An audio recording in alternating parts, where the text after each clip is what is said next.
Welcome to the Old Souls and Seekers podcast, brought to you by Satori Prime. If you're anything like us, you've been around and around the personal development and mindset block quite a few times. You've read the books, watched the videos, attended the seminars, and even worked with a coach or two, and yet you still find yourself searching for more. You may even feel stuck or that you should be farther along than where you are right now. And after doing over a decade of mindset work, we've come to this realization. Mindset work is like a small hit of dopamine that distracts you from your true work. You get these little hits of feeling better, only to be met with the same underlying conditions and patterns over and over again. Now, mindset was an important part of your evolution as well as ours, but it hits a plateau, and now you find yourself ready for that deeper layer of growth and expansion. If you're listening to this podcast, then you're ready to get off that Ferris wheel. This podcast is only for those that are ready to dive deep and do the real inner healing work. For those that are ready to move past more information into actual experiences. If you're looking for more understanding, then you've come to the wrong place. This is a home for old souls ready to fully embrace and remember who they truly are. Ready to make a profound difference in their lives and in the lives of others. So welcome home, dear one. We're excited to be part of your journey. All right, guys, welcome back to the Old Souls and Seekers podcast. Excited to have you here. We actually just completed our 2-day live intuitive mind experience this past weekend.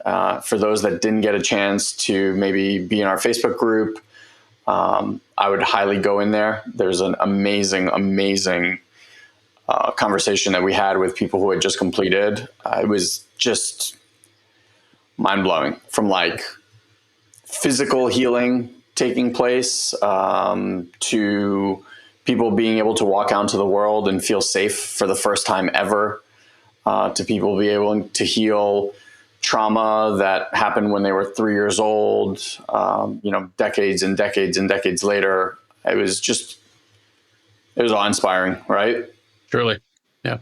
Yeah. Yesterday was really special just to hear it. Inspiring for sure. Yeah. So, today I told Guy to label this "How to Have Your Cake and Eat It Too." And, the reason is, Guy's like, wait, but why? I was like, don't worry about it. Tell them the reason. Just name it that. Something that after one of the events, we always have people and they have an opportunity to actually book calls with me and have a session. And something that keeps coming up time and time again, and literally every person that I ask, how did you find us? Why did you end up doing this work, et cetera? It kind of is like some version of this, which is I have done so much personal development, right? Like I've done the seminars, I've read the books, I watched the videos, but I still feel like I'm not progressing, or I still feel like I can conceptually understand certain things that are happening, but I can't say that I have the experience. And so something that I shared at the live event was, our live event is like a morsel of chocolate cake. It's like a little bit where you actually get to taste it. And someone today on our call said, he goes, I have so many descriptions of what the chocolate cake looks like. I've seen it through the glass window. Like, I know everything about it, but I've never actually tasted it. And I was like, wow, that's really profound, because I think for most of us, we have a really, really good understanding of how we operate, why we operate, how they operate, how all of this operates, right? But like when I say, hey, go into your system and find that part and create healing, you can talk me around it. You can like explain how all of it is supposed to work and what it's supposed to look like and what you're supposed to do and all of it. But that doesn't mean that you've actually had the experience of it. So there's a big, big difference between knowing what a chocolate cake is and looks like and what it's supposed to do in your mouth and all that stuff, right? And then there's actually tasting it and putting it in your mouth, right? And like having that world of experience. And so that's kind of what I wanted to expand on a little bit today. Because what I'm also noticing is that we stay in the world of understanding because our mind is the one doing mindset work. Hmm. And your mind feels safe in the construct of more information, like feed me more information. And it keeps convincing you that, okay, well, as long as you keep feeding me more information, we're going to be better off. And that feels really safe because if you think about it, it's like, then the information still stays up here. I can maybe like look down at and point to certain things, but I don't actually have to go in and experience and feel those certain things. And as long as we're doing that, I'm okay. Right. And so you end up going on these searches for like the next book and the next video and the next guru and the next this and the next that. All the while, everything is staying up here. So what we spoke about today with this guy is like most people, I feel like we have a lot of these people in our audience, this might be you also, are very, very bright. Like they're high intelligent, like linear thinking people. And I think we attract those people because Guy and I have kind of worked through those patterns ourselves. And you can see how easy it is to just get stuck in the world up here in that linear, like, I need the formula from this to this, from this to this, from this to this, because there's safety and it's just done so well for you in your whole life. Also, sorry, it does also occur in society that like it seems like the one with the most knowledge is the one that's winning in life. You know, you see the Elon Musks, you see a Bill Gates or whatever, and it's like, okay, this person accumulated knowledge, somehow also accumulated wealth. But I think like most things in life, it's like we have false preconceptions about like what actually ties things together, like what action actually causes success, and we don't see it's like actually a lot of really small things kind of in alignment versus like one quality or one moment, you know, that happened. And everywhere I'm just saying this because everywhere I investigate in things that I care about and like I have some idea about it, once I get into more like the nuts and bolts, like the grasp with it, I'm always like, oh, okay, wow, that had nothing to do with my preconceptions on how those things come about. So yeah, I think when people look from the outside, it often seems like it's one thing that we attach it to, and you know, wisdom would appear to be that thing in our society. Yeah, for sure. Because it's served us. You know, that's the truth of it. It's like for most people who are very, very bright, independent, linear thinkers, like you've built your entire life around it. So you probably work in an environment that's a strength of yours and it helps you generate money. You've found friends, you found experiences, the books you like to read, like everything feeds this superpower of yours. And I'm not taking anything away from the superpower. It's amazing. It's just that when people actually want to do this work and create healing, something to understand is that, or something to get is that the understanding, like the need to understand, is the biggest brake pedal in your growth, in your healing, because this has no interest in going and actually doing the healing. So it will dance you around it. It will explain what the chocolate cake looks and smells and tastes like. And you will go, oh, yeah, that's what it is. Yeah, it'll convince And you that that will be sufficient for you. Yeah, it will be like, that will be like a moment where you're like, okay, I got it. yeah. But did you really? It's interesting because learning is kind of its own addiction. And I feel like I'm as addicted to it as anybody else, right? Because of course it's like, okay, I have a problem or curiosity, but it really can get lost in that. And so, you know, with the work that we do, I think what's really important for people to understand is that we're not necessarily, I mean, yeah, in some facet, you can look at Elon and myself and say we're healers, but it's like we're not doing hands-on work on people. We're not sending energy to them in any specific way. It doesn't work that way. It's like we're actually guiding people into their own innate intelligence so that a person can become their own healer. And to use the cake analogy here, If you anybody here is a chef or bakes or cooks, I don't know about you, but food always tastes better when you're the one making it, So because true. you're right, because you're aware of the process and the work and the care and the presence that went into it, and so all that somehow placates into it. I remember when I I went to Hawaii and I went to work with a shaman there to brew ayahuasca, and I got to drink my own brew like a month later, and that was like one of the most special experiences of my whole life, because I knew the people, the energy, and the presence that went into it. And I swear, right, like when I drank it, I could like feel that energy of those people and of that presence in there, and how it manifested into my experience. And so food is a lot like that too, right? Like if you put certain seasoning in there, you're going to be looking like, is that expressed in my food when I'm eating it? Can I really taste that thing that I added to it? And if you're not part of that process, like you might notice that, but you might not notice that, and it's very subtle. And so healing work is like that too, right? When you're in your innate, you're like the chef of your own healing, right?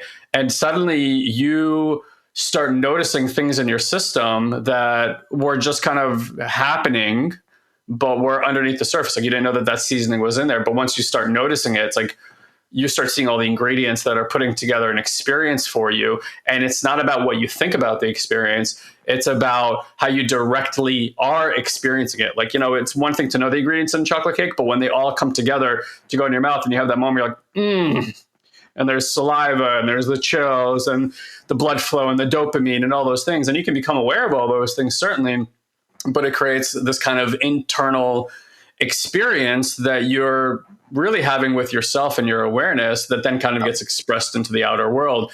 And the way one thing works is the way everything works, and that's how healing is too. It's not about someone has a special gift and someone can be a healer or get healed and someone can't.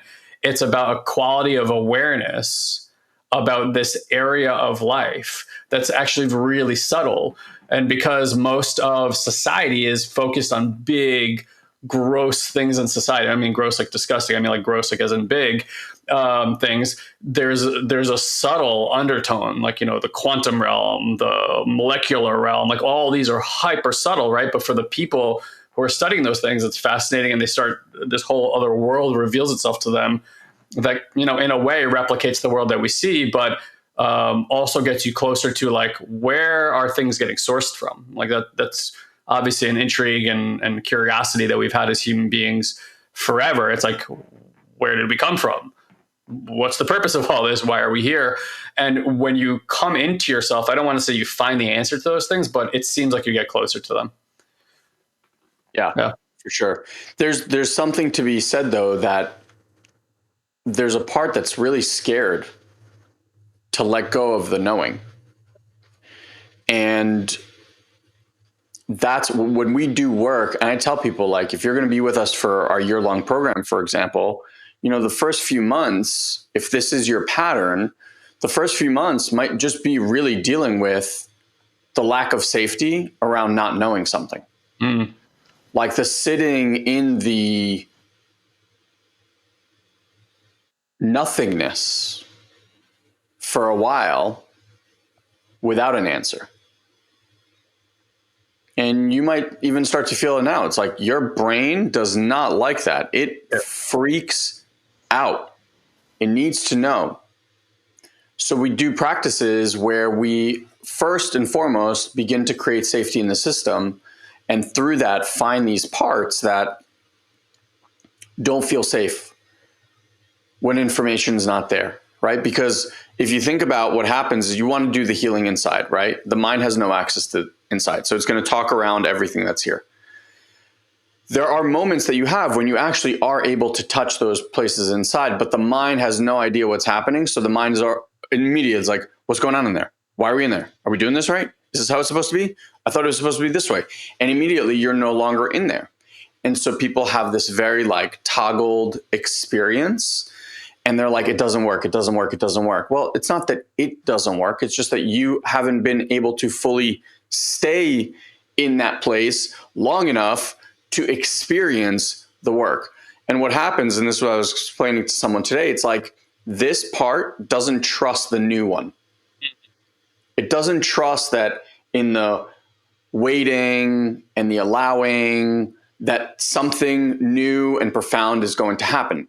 But as you do the work, you'll create unimaginable, like magical, unimaginable results that will short circuit your mind, and it will go and go, oh shit, like that worked. We didn't die. Okay. And now the scales just tip a little bit. And through time, the unimaginable miracle results that you keep producing with way less effort, with way less understanding, right? Like start to kind of balance and then almost outweigh, because the part that's always freaking out and always wanting to know can kind of rest in the background, knowing that this other thing is not going to kill it. This part of you is looking to trust. It really wants you. It wants to substantiate that it can trust that when you move in this direction, it's not going to die. And really, as we're kind of talking about this, it kind of makes sense. Like as a child too, right? Like when your trauma is early moments where you felt unsafe. Yeah. Like what we call stress, anxiety, overwhelm. These are all subtle differentiations and moments where you don't feel safe. Really, that's really what it all boils down to. So it would make sense that anytime you're looking at something in a new way and you're challenging the ways and protocols and systems that your system has developed over the years to kind of like give you the illusion of this, safety bubble, so to speak. And humans, we do this at every scale, right? At every level, like everywhere we need exit signs and things like, okay, if something goes wrong, at least there's a plan, but that's kind of how our system operates too. It's like, if something goes wrong, at least I have a plan. I gathered all that information. If that goes wrong, I know I'm going to do this. If that goes wrong, I know I'm going to do this. And so we like play these games with ourselves where we create these illusions of safety. But of course, like inside of that illusion, you're stuck. It's all smoke and mirrors, right? It's just, you made it all up anyway.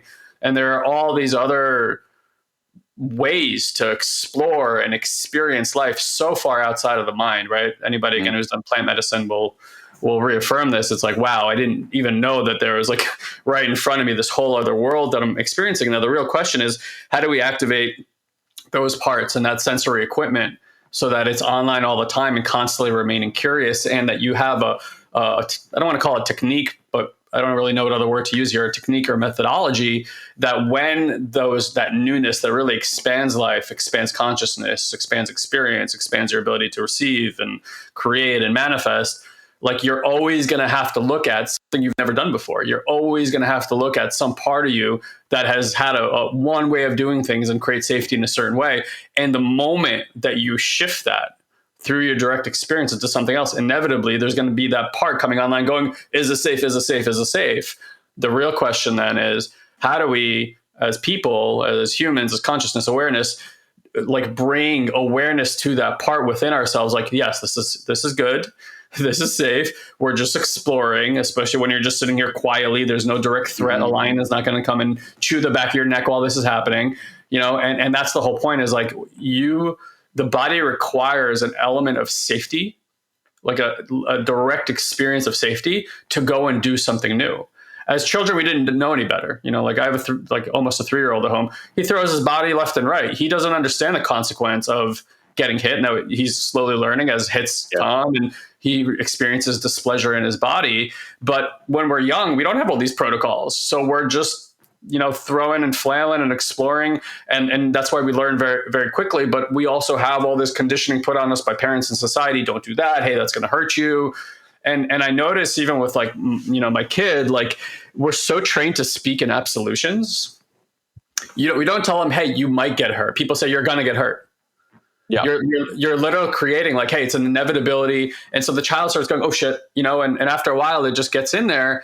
And it's even with coaching, like you never speak in absolutions with somebody. You're always in a state of curiosity with them. The moment you're like, hey, you have this pattern, you're like, okay, I have this pattern. And they start getting either defensive about that or trapped in that, because either they believe you, or they're like, no, that's not true. And in either way, you've lost them. But if you believe that that's the case, you start trying to look for solutions about something that may not even necessarily need a resolution in your system. What it really all comes down to, in my personal opinion, is maintaining a level of alignment in the system, a groundedness and safety in the system, where curiosity is naturally abound in your experience all the time.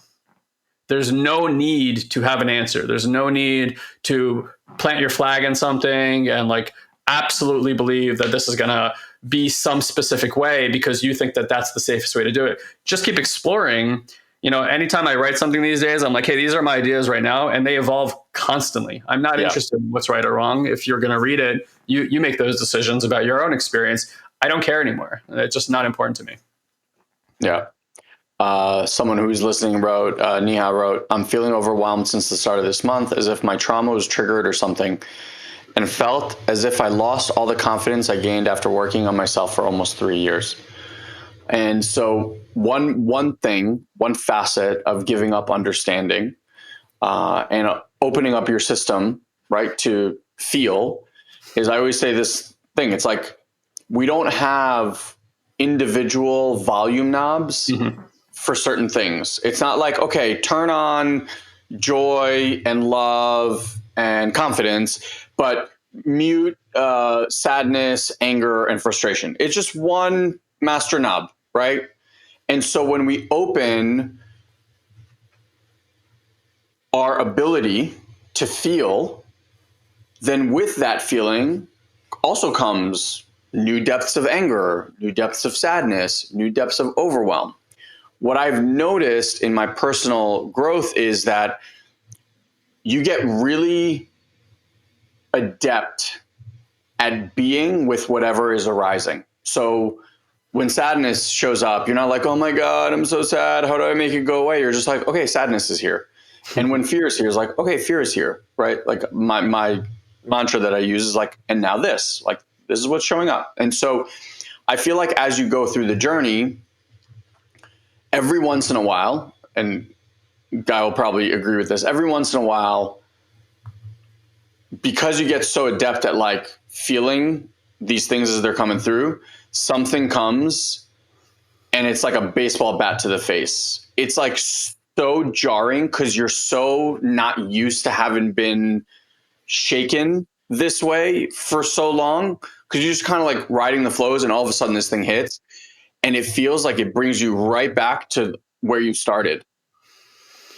But it's not. It's never where you started, right? Like sometimes we need the more substantial shake for us to go deeper into our practice, reach out more for support, like lean on all of the things that you've trained yourself on over the last, in Nia's case, 3 years.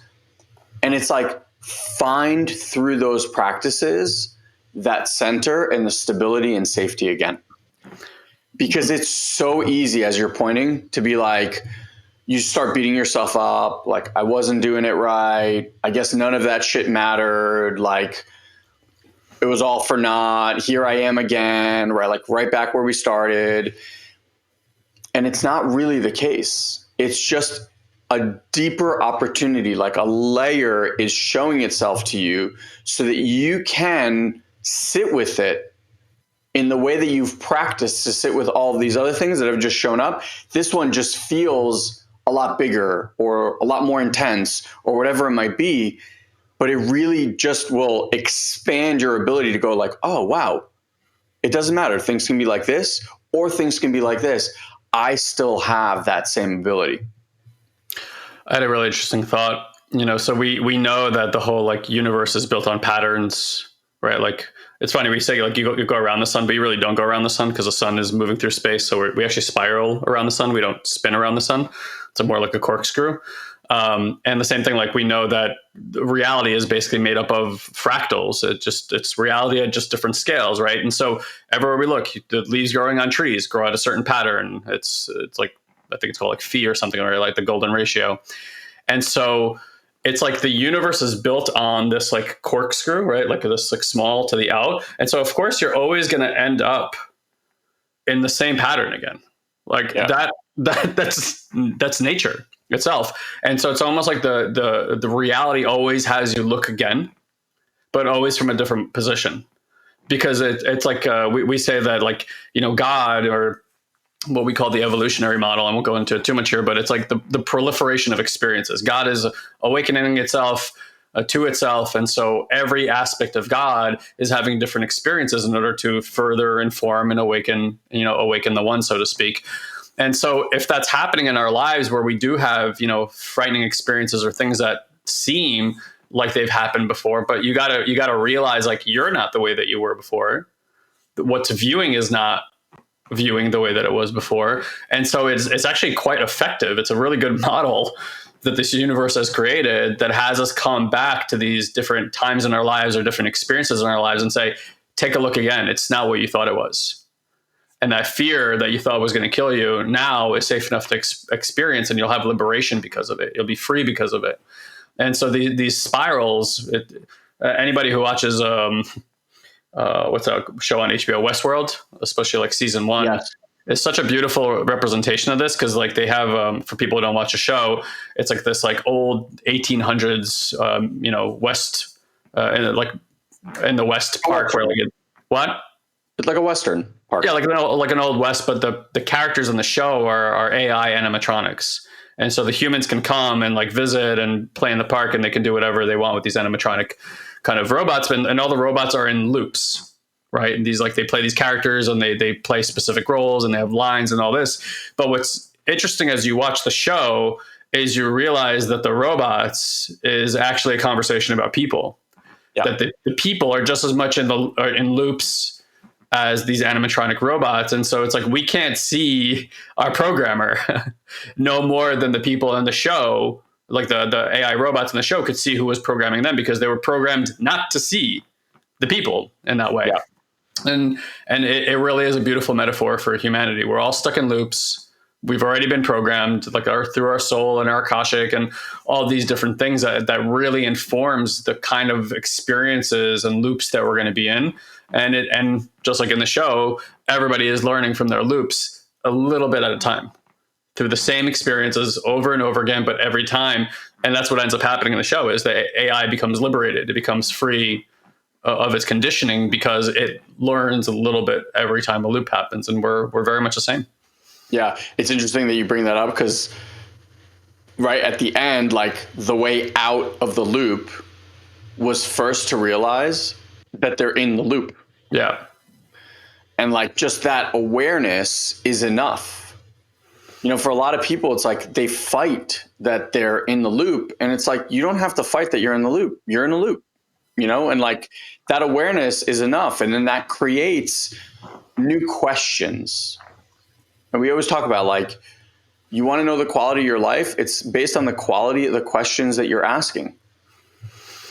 And sometimes we just get so locked into asking this, like, very basic necessity, survival driven questions. And that's going to give you kind of like a baseline type of understanding and a baseline type of life. But when we explore these things, not just, again, from like, we can ask questions to just get more information. But I think we're all at this place, or most of us hopefully at this place, where we realize the information is not going to be the thing that's going to create the big shift, right? So get more curious, like, ask questions about, how do I get to experience healing?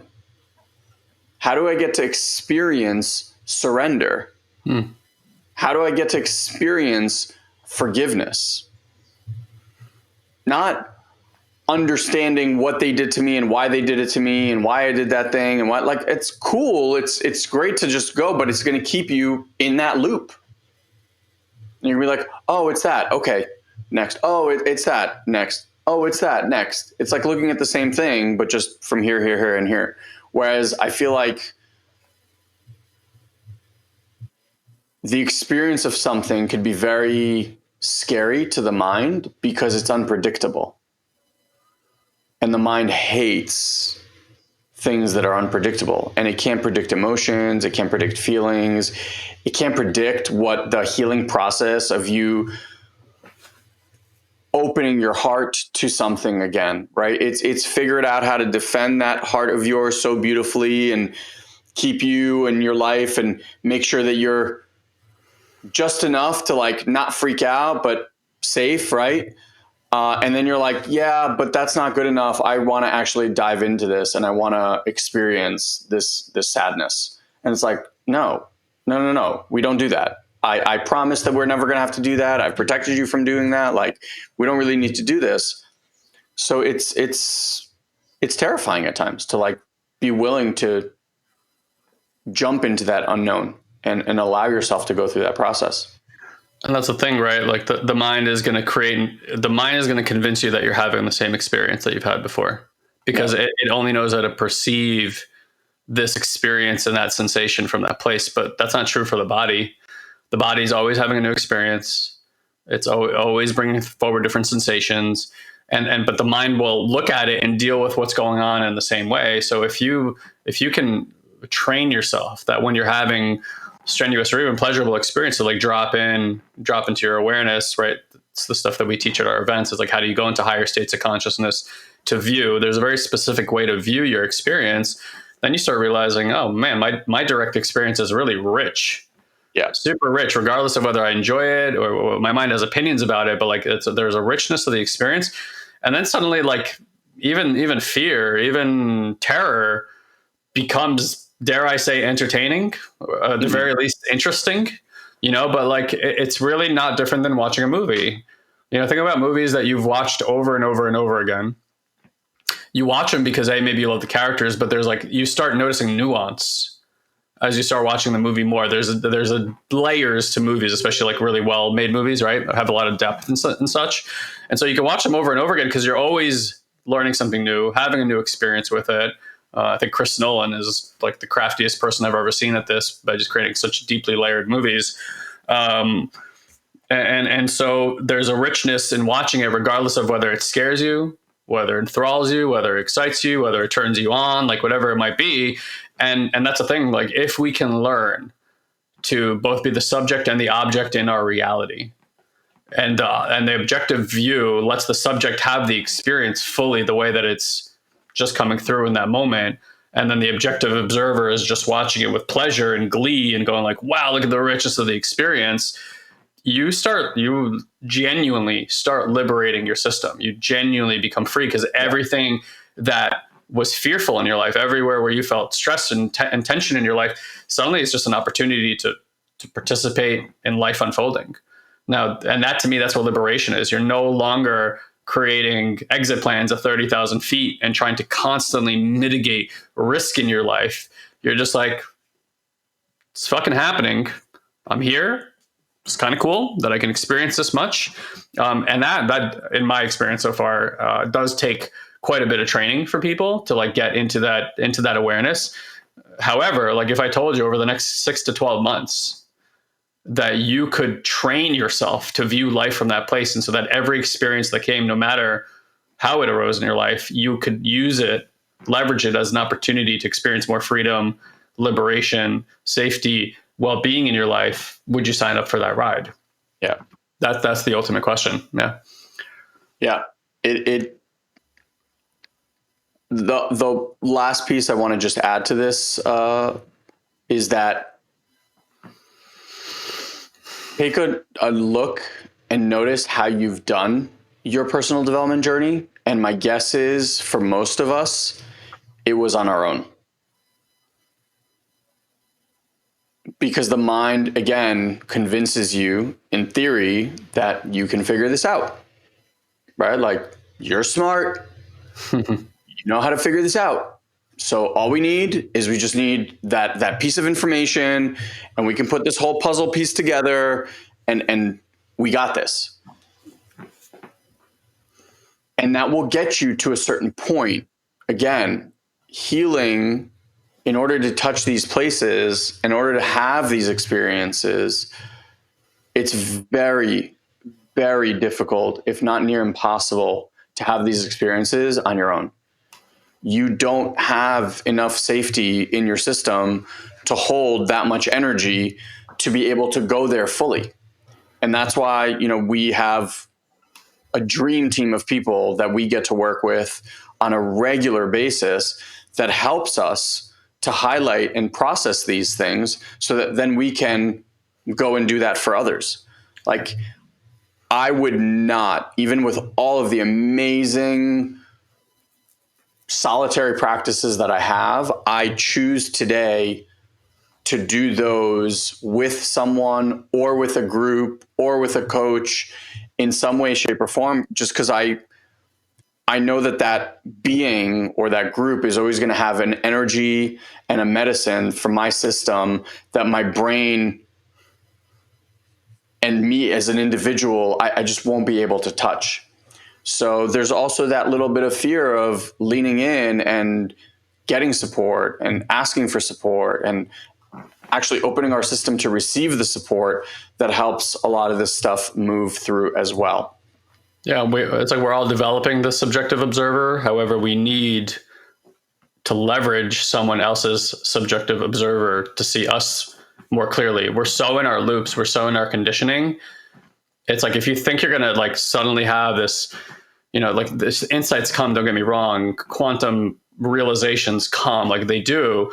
However, if you like really want to accelerate growth, you need a third party who holds an aligned, grounded state that can be your subjective observer and help you locate yours. That's what humans are here for each other for. We're here to help each other mirror our experiences, but you're so stuck in yours that if you don't get a subjective mirror, and again, the more work somebody's done within themselves, the more clean their energy is, fluid their energy is, grounded their energy is, aligned their energy is, you could just say like, that's a cleaner mirror.